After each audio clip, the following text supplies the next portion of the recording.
हमने दो पार्ट में ये देख लिया कि ग्रेविटेशनल फोर्स क्या होता है, इलेक्ट्रोस्टैटिक फोर्स क्या होता है। अब यहाँ पे हम ये देख रहे हैं कि थर्ड फोर्स है न्यूक्लियर फोर्स, और फोर्थ है आपका वंडरवाल, या थर्ड आप वंडरवाल भी कह सकते हैं और फोर्थ न्यूक्लियर भी। लेकिन उन दोनों को समझाने से पहले मैं आपको थोड़ा सा एटॉमिक स्ट्रक्चर के बारे में बताऊंगा।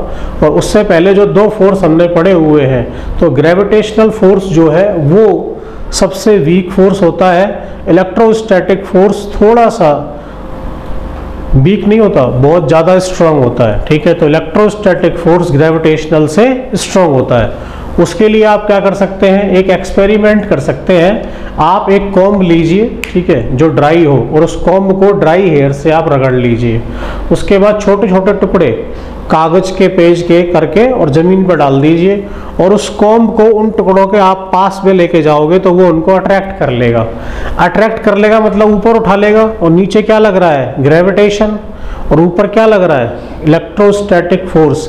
इसीलिए इलेक्ट्रोस्टैटिक फोर्स ग्रेविटेशनल फोर्स से ज़्यादा है। ये बात समझ में आ गई आपको, और थोड़ा नहीं बहुत ज़्यादा है। ठीक है, तो मैं यहाँ पे ये बता देता हूँ आपको पहले कि electrostatic force is much greater than gravitational force. ठीक है, मैंने क्या बताया आपको कि आप एक कॉम्ब ले लीजिए,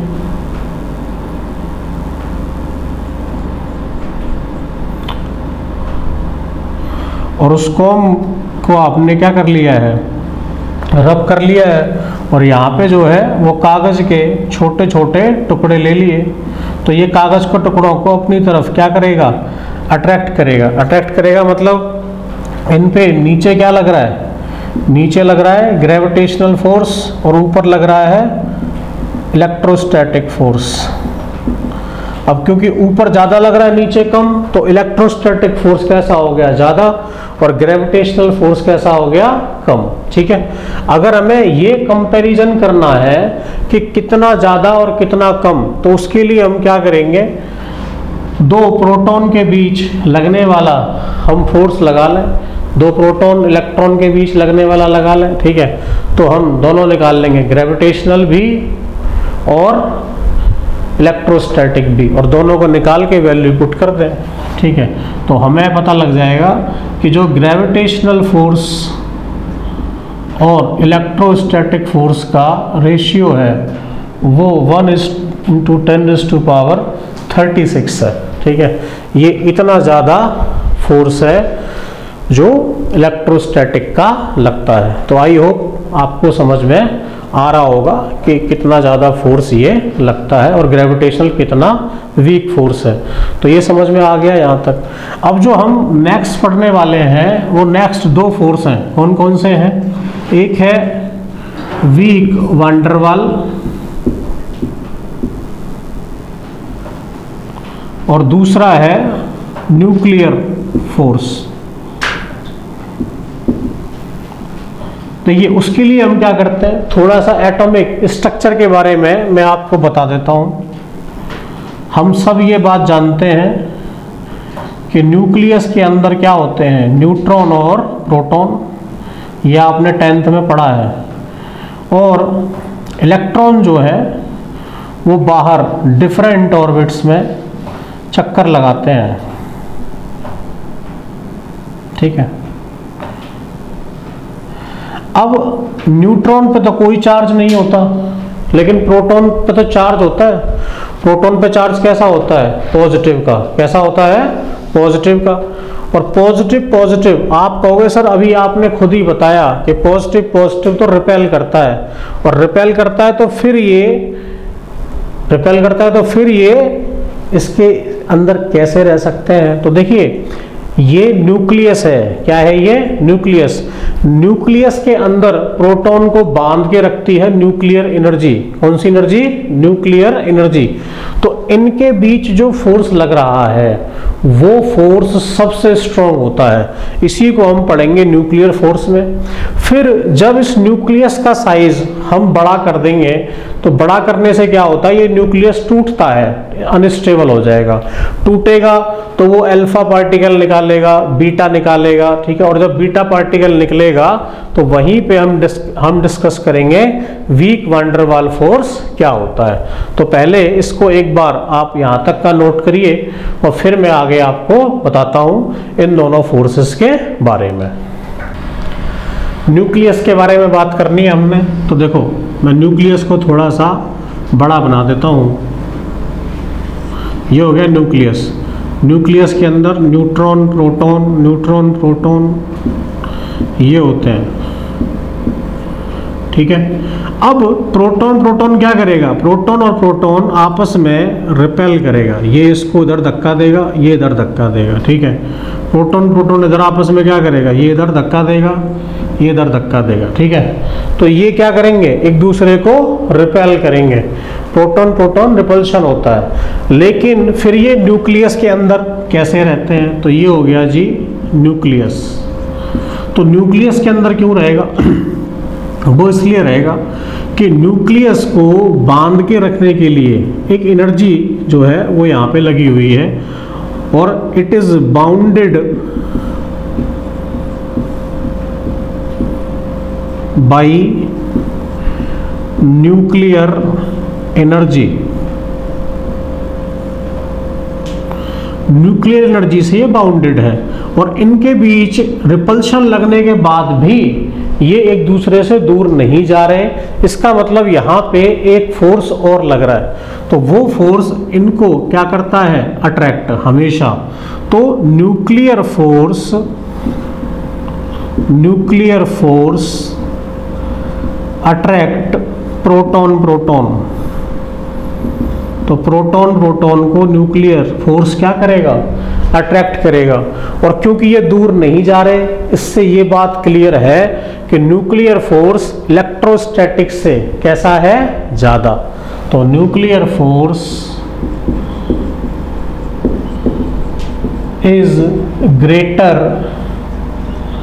देन इलेक्ट्रोस्टैटिक। अच्छा, हमने ये भी पढ़ लिया था कि इलेक्ट्रोस्टैटिक किससे ज़्यादा था, ग्रेविटेशनल से। तो ग्रेविटेशनल हो गया सबसे वीक, उससे स्ट्रॉन्गर कौन हुआ, इलेक्ट्रोस्टैटिक। उससे भी स्ट्रॉन्गर कौन हुआ, न्यूक्लियर, ठीक है। तो nuclear force is greater than electrostatic. और ये किस किस के बीच लग रहा है, प्रोटॉन और प्रोटॉन के बीच। तो आपको समझ में आ गया न्यूक्लियर फोर्स क्या होगा, कब लगेगा। तो ये न्यूक्लियस के अंदर ही अंदर लगेगा। न्यूक्लियस का जो साइज होता है,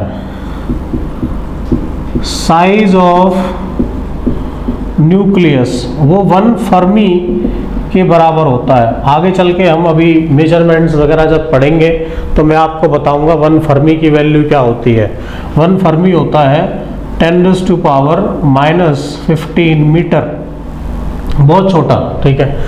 अब न्यूक्लियस का साइज इतना है और न्यूक्लियस के अंदर लगता है न्यूक्लियर फोर्स, तो इसीलिए न्यूक्लियर फोर्स की रेंज कैसी हुई, रेंज हुई स्मॉल, ठीक है। तो इसीलिए nuclear force is a small range force. कैसा है ये, nuclear force is a small range force, ठीक है। क्यों है स्मॉल रेंज, मैंने आपको बता दिया कि न्यूक्लियस का साइज बहुत छोटा होता है और न्यूक्लियस के अंदर लगता है। इससे ज़्यादा डिस्टेंस होने पर न्यूक्लियर फोर्स नहीं लगेगा, इसीलिए ये स्मॉल, या कह सकते हैं सही लैंग्वेज अगर हम इस्तेमाल करेंगे तो हो जाएगा शॉर्ट रेंज फोर्स। क्या हो जाएगा, शॉर्ट रेंज फोर्स। इलेक्ट्रोस्टैटिक कैसा है, ना तो वो शॉर्ट है ना वो लॉन्ग है। और ग्रेविटेशनल कैसा है, ग्रेविटेशनल लॉन्ग फोर्स है। आप एक चीज नोटिस कर रहे हैं, ग्रेविटेशनल फोर्स लग तो दूर तक सकता है लेकिन है कैसा, कमजोर, वीक है, ठीक है। और ये लगेगा शॉर्ट डिस्टेंस पे लेकिन है बहुत ज़्यादा स्ट्रॉन्ग। कितना स्ट्रॉन्ग है तो मैं आपको बता देता हूँ, Fg is to Fe is to Fn, ये होगा 1:10⁻⁻⁴ 10⁻36 इस तरह से ये इंक्रीजिंग ऑर्डर में मैंने लगा दिए हैं। तो आई होप आपको न्यूक्लियर फोर्स क्या होता है ये अच्छी तरीके से समझ में आ गया होगा। अगर नहीं आया है तो एक बार ये वीडियो आप दोबारा देखो, ठीक है। और अगर कोई डाउट है तो अगेन जो नीचे नंबर दिए हैं उस पर व्हाट्सएप करो या नीचे कमेंट सेक्शन में लिखिए। Thank you. तो हमने ये देख लिया न्यूक्लियर फोर्स कैसा होता है। तो 3 फोर्स हमने पढ़ लिए, कौन कौन से? Gravitational, electrostatic and nuclear. एक और हम पढ़ रहे हैं weak van der Waals force. Weak van der Waals force ये आप केमिस्ट्री में पढ़ेंगे डिटेल में। यहाँ पे सिर्फ मैं आपको नाम और इसका एक्शन बता रहा हूँ, ठीक है। जो बाकी के 3 हैं ग्रेविटेशनल, इलेक्ट्रोस्टैटिक और न्यूक्लियर, वो तीनों फोर्स हम फिजिक्स में ही पढ़ेंगे अच्छे तरीके से। हर एक के लिए अलग अलग यूनिट है। ग्रेविटेशनल के लिए मैंने बता दिया, ग्रेविटेशनल फील्ड वाली यूनिट है। इलेक्ट्रोस्टैटिक यूनिट जो इलेक्ट्रिक फोर्स के लिए है, और एटम्स एंड न्यूक्लियाई वो न्यूक्लियर फोर्स के लिए है। ये होता क्या है, देखिए हमने पढ़ लिया न्यूक्लियस। न्यूक्लियस में जैसे जैसे न्यूक्लियस का एटॉमिक नंबर बढ़ता जाएगा, इसका जो साइज है वो इंक्रीज होता जाएगा, और जब साइज इंक्रीज हो जाएगा तो वो अनस्टेबल हो जाएगा। अनस्टेबल होने की वजह से वो अपने आप से टूटता है। अपने आप से टूटेगा तो किसी भी न्यूक्लियस का एटॉमिक नंबर है मान लो Z और मास नंबर है A, तो जब इससे एक बीटा पार्टिकल बाहर निकलता है। अब आपके लिए ये सारे टर्म नए होंगे कि हमने इसको ऐसे क्यों लिख दिया, इससे बीटा कैसे निकला। तो देखो ये चैप्टर इंट्रोडक्टरी है, इसीलिए यहाँ पे सिर्फ आपको इंट्रोडक्शन दिया जा रहा है। डिटेल में हम पढ़ेंगे जब ये यूनिट्स हमारे सिलेबस में आगे बढ़ती चली जाएंगी, तब हम इसको डिटेल पढ़ेंगे। तो Z एटॉमिक नंबर है, इससे मान लो हमने एक क्या किया, बीटा पार्टिकल निकाल दिया, तो ये हो जाएगा इस तरह का, ठीक है। इसको कहते हैं हम बीटा पार्टिकल। जब बीटा पार्टिकल निकलता है तो साथ में एक एंटी न्यूट्रिनो भी निकलेगा। वो इसको बैलेंस करने के लिए होता है। कैसे बैलेंसिंग होती है, क्या होता है, ये सब हम बाद में डिस्कस करेंगे। फिलहाल सिर्फ आप ये समझेंगे कि यहाँ पे जो एक्शन होता है वो वीक वंडरवाल फोर्स की वजह से होता है। तो मैंने आपको 4 फोर्स बता दिए। अच्छा, वीक वंडरवाल फोर्स जो है वो ग्रेविटेशनल से तो स्ट्रॉन्ग होता है, लेकिन और से थोड़ा सा वीक होता है, इसीलिए उसको वीक कहा गया। ऐसा नहीं कि वो सबसे वीक है इसीलिए उसका नाम वीक वंडरवाल रख दिया, नहीं। वीक वंडरवाल फोर्स ग्रेविटेशनल से स्ट्रॉन्ग होता है। तो ये आप याद रखेंगे, लिख भी देता हूं मैं आपको, ठीक है। तो वीक वंडरवाल फोर्स